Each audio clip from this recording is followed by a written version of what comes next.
اگر ایک نماز کے ضائع کرنے پر جہنم کے عذاب کا یقین ہے تو ہو جاوے، جسے سانپ کے ڈسنے سے مرنے کا یقین ہے، اور اس کو دیکھ کر یہ آدمی وہ قوت استعمال کر رہا ہے جتنی قوت کی ایک رائٹ کو بند کرنے کے لیے ضرورت نہیں تھی. ہماری بات نہیں آ رہی؟ یہ اتنی قوت کی ضرورت نہیں تھی، اٹھ کر لائٹ بند کر لیتا. یار میں اٹھ ہی نہیں سکتا، میں اٹھ ہی نہیں سکتا. یہ ہر انسان کے اندر یہ قوت موجود ہے، یہ قوت ہر ایک کے اندر موجود ہے. وہ کسی بھی حال میں ہو، وہ کسی بھی حال میں ہو، اگر وہ یہ دیکھے گا کہ مجھ پر ایک مصیبت آ رہی ہے، یہ اپنے اندر کی قوت کو اس کے لیے استعمال کرے گا. بس یہی وہ قوت ہے جس کو اللہ نے فرمایا ہے لا یکلف اللہ نفسا الا وسعها، کہ ہم نے ہر انسان کے اندر جتنی قوت رکھی ہے اتنا کہ اس کو ہم نے حکم دیا ہے. اللہ نے نہیں فرمایا اگر میرے جمائے ہوئے پہاڑ تم نے اس جگہ سے ہٹائے تو میں تمہیں عذاب دوں گا، اس لیے کہ انسان کے بس کی بات نہیں ہے. اگر تم آسمان پر چڑھنا چاہا تو میں تمہیں عذاب دوں گا، اللہ نے نہیں فرمایا، کیونکہ انسان سے بس کی بات نہیں ہے. بہت آسان بات. جو کام جس کام کی اللہ نے انسان کے اندر طاقت نہیں رکھی اس کے کرنے کا حکم بھی نہیں دیا. یہ مطلب ہے لا یکلف اللہ نفسا الا وسعها. تو ہم نے عرض کیا کہ یہ دین کے بہت سے احکام اور بہت سی سنتوں کو یہ سوچ کر چھوڑ دیتا ہے، یہ سوچ کر چھوڑ دیتا ہے کہ ہم یہ نہیں کر سکتے، ہم یہ نہیں کر سکتے، یہ ہم نہیں کر سکتے. تو میرے دوستو عزیزو، جب مسلمان کسی ایک سنت کو بھی یہ سوچ کر چھوڑ دے گا، چھوڑ دینا یہ ہے کہ آپ باطل کے مطالبے پر ایک سنت عمل کو چھوڑ دیں. باطل کے مقابلے پر ایک سنت کے عمل کو چھوڑ دیں. اس کو میں یاد کرنا چاہتا تھا کہ لوہے نے کہا کہ ہمیں ایک بالغ لکڑی چاہیے، وزراء نے کہا ہم 1 انچ بھی نہیں دیں گے، 1 انچ بھی نہیں دیں گے. تھوڑا کی ہماری تھوڑی سی بات مان لو، ہماری تھوڑی سی بات مان لو. میں عرض کرتا ہوں، کفار نے حضور اکرم صلی اللہ علیہ وسلم سے اس کا مطالبہ کیا کہ آپ نماز پڑھیں، عبادت کریں، دعوت بھی دیں، اللہ کی بڑائی بیان کریں، سارے کام کریں آپ، لیکن تھوڑی سی تعریف ہمارے بتوں کی بھی کر دیا کریں، تاکہ ہمارے آپ کے درمیان جو ایک اختلاف ہو گیا ہے، ہمارے آپ کے درمیان جو ایک فتنہ پیدا ہو گیا ہے، ہمارے آپ کے درمیان جو عداوت اور لڑائی پیدا ہو گئی ہے، یہ ختم ہو جائے. آپ اپنے رب کی توحید بیان کرتے ہیں، ہمارے بتوں کا بھی تذکرہ کر دیا کریں، تاکہ جو ایک خاندان کے خاندان کٹ رہے اور دوریاں پیدا ہو رہی، میری بات توجہ سننی پڑے گی بہت، یہ لڑائی ختم ہو جائے،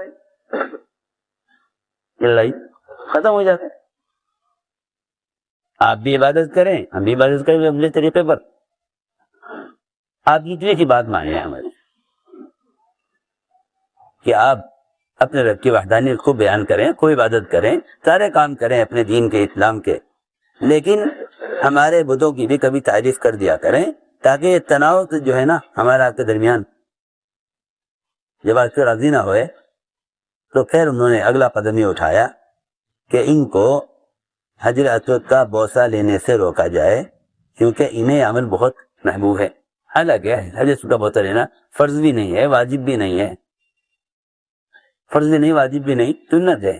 حضرت عمر رضی اللہ عنہ یہ کہا تھا کہ اے پتھر، تجھے یہ پیار کرنے میں تو ایک پتھر ہے، نہ نفع ہے نہ نقصان ہے. میں صرف اس لیے یہ پیار کرتا ہوں کہ حضور اکرم صلی اللہ علیہ وسلم کو میں نے تجھے بوسہ دیتے ہوئے دیکھا ہے، صرف اسی پیار کرتا ہوں. حضور کو بوسہ اسے دیتا ہوں کہ اللہ کے نبی نے عمل کیا ہے، ورنہ تو پتھر ہے، نہ تیرے اندر نفع ہے نہ نقصان ہے.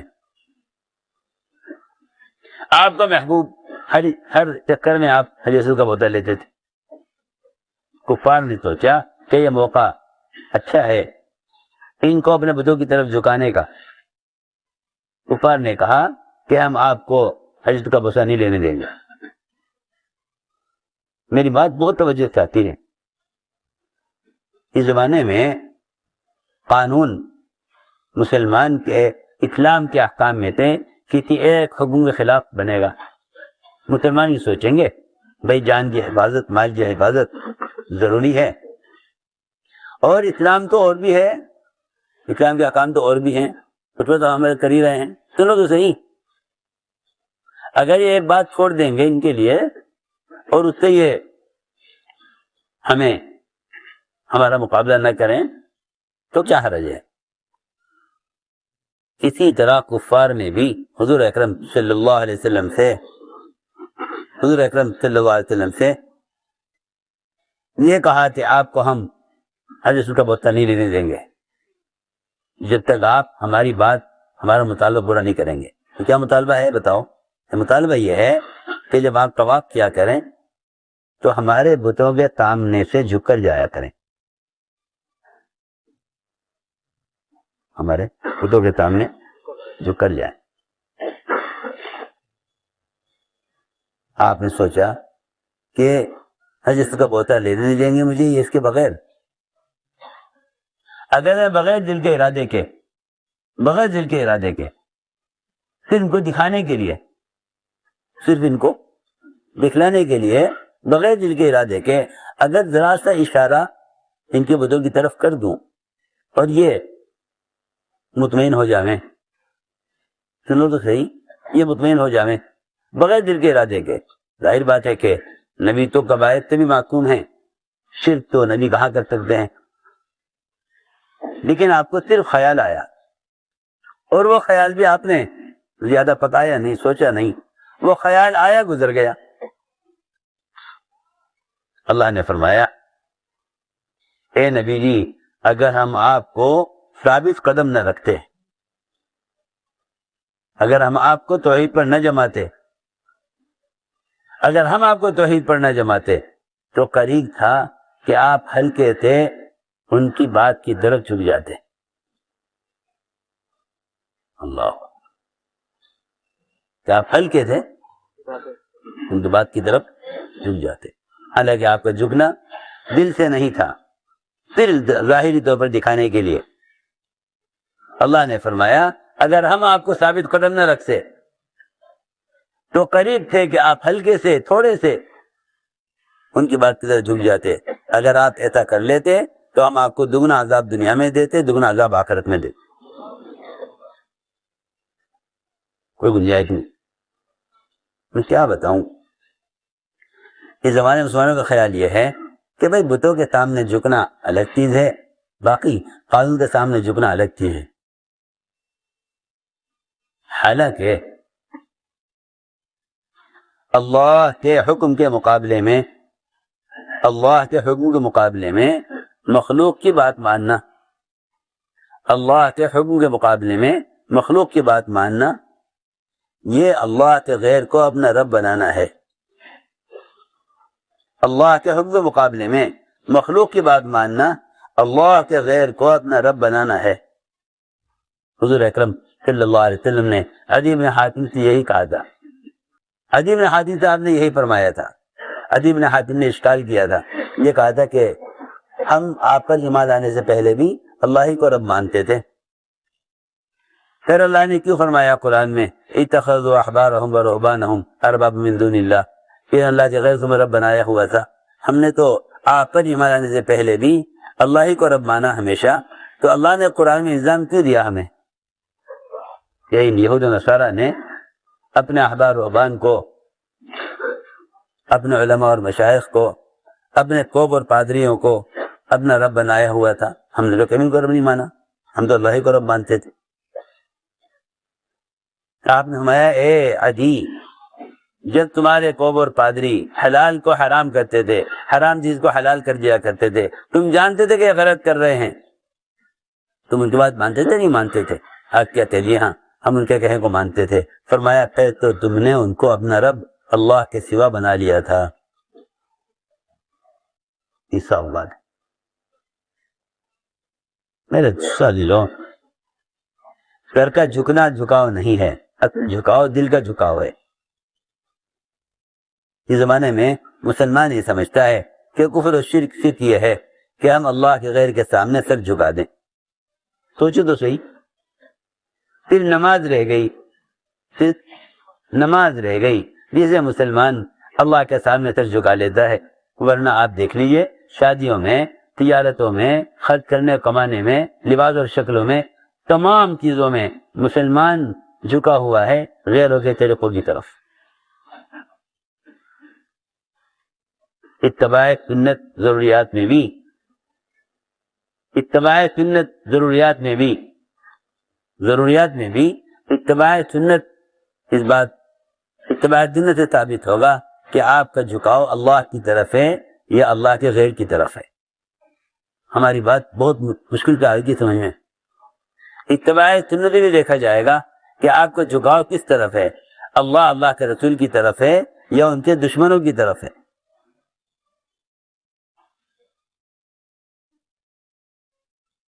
ضروریات میں دیکھا جائے گا، ضروریات میں دیکھا جائے گا کہ آپ کے دل کا میلان کس طرف ہے، ضروریات میں دیکھا جائے گا کہ آپ کے دل کا میلان کس طرف ہے۔